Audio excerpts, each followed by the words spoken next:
Good afternoon mga dogos. Dito tayo ngayon sa Ho Chi Minh City sa Vietnam. Puntahan natin yung sabi sikat na fried chicken. Pangalan niya, Susu Fried Chicken. Alright, see you there.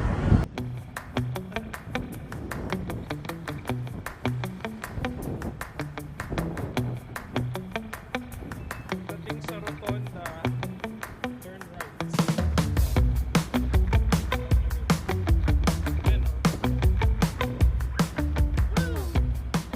So, itong Susu Fried Chicken, base sa na-research ko is fried chicken siya pero ginagamitan siya ng waterfalls. So yung ano niya, pinakamantika niya, panluto sa kanya, imbis na deep fry, binabaksakan siya ng hot oil hanggang naluluto yung chicken. We'll see. Sana masarap. Ayan. So, malapit-lapit na tayo.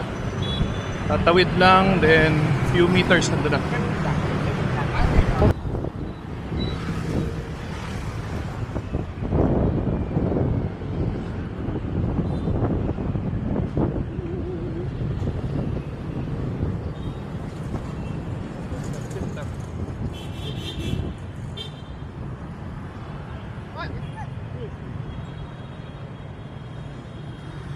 Miss.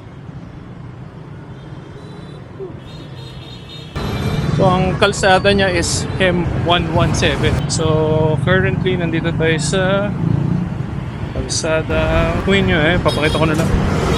Yeah. So tayo ngayon. Hem 117, ayan na. So Hem. So ito yung kalsada. Dito na. Tatawid na tayo, honey. Hem 117. So yan, Hem 117. Let's go. To your right. Hem 117. Kaya makikita nyo, sunny spot. Hem 117. And skinny lang siya. Skinny lang. Eskinita. Ayun siguro sa dulo. Go. Ayun na, Susu. Dito na, left side. Susu. Okay guys, mga dogos, dito na, Susu. Susu. Ay, walang kainan. Ayun pala, meron pala doon. Can we eat? Can?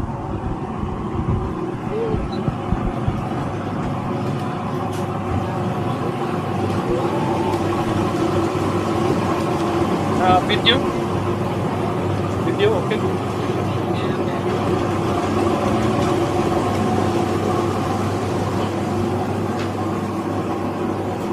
So, ito yung kay Susu. Hello!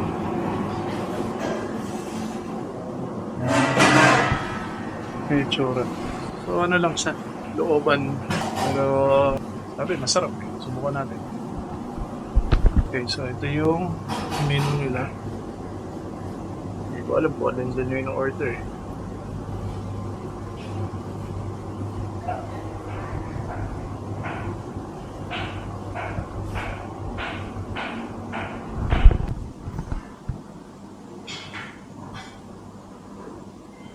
Okay.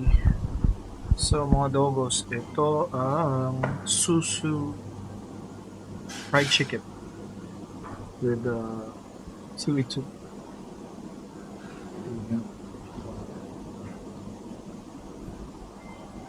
Mukhang ano lang siya, mukhang Max Fried Chicken. So nga natin, iba yung lasa. Ito natin ang sauce.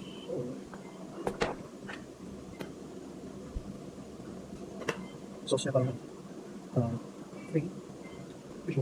Oh, ito parang sa amoy, ano lang siya. Okay. Okay, so juicy. Paano kayo sabi ng mga ba? Juicy. Gusto. Good job. 55,000 dong.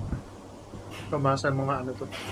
Itong meal na to, itong mga 120 pesos. Yeah. Chicken with rice. Ano siya? Sarap. Medyo kakaiba, pero masarap.